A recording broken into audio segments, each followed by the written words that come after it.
I'm Nick Gano. I'm known as Tomcat Bobcat on Flickr. I build tanks of all sorts of themes.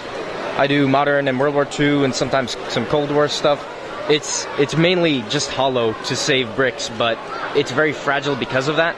But I like the look that I've achieved with this, and many other tanks that I've built have this same thing where it's not really an interior, but it's hollow so that I can save more bricks and everything.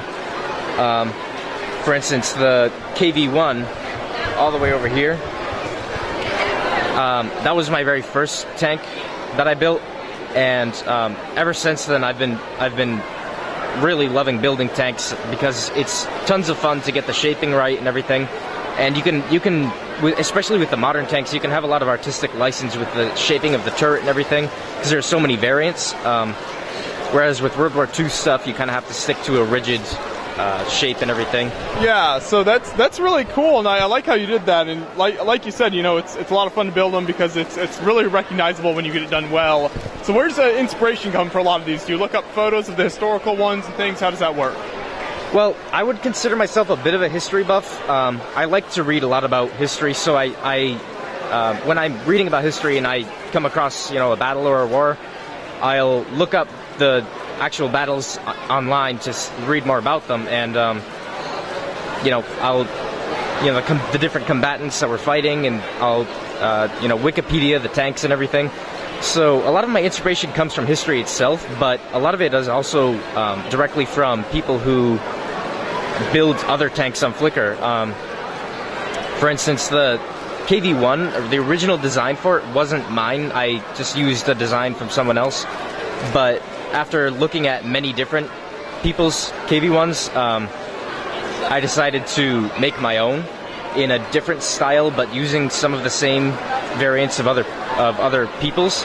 And same with most of the other tanks. I mean, yeah, on Flickr there's so much inspiration go around in every theme that it's hard to go there and not be inspired. Do you have a couple favorite models then from everything you've built? Yeah, I do. This one, the Atlas II, is probably my favorite tank, just because I've achieved this look with it that is completely my own.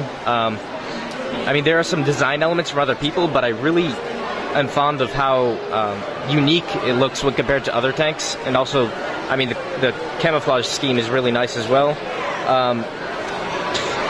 A lot of the tanks that I've made that have camouflage all turn out looking really nice, in my opinion.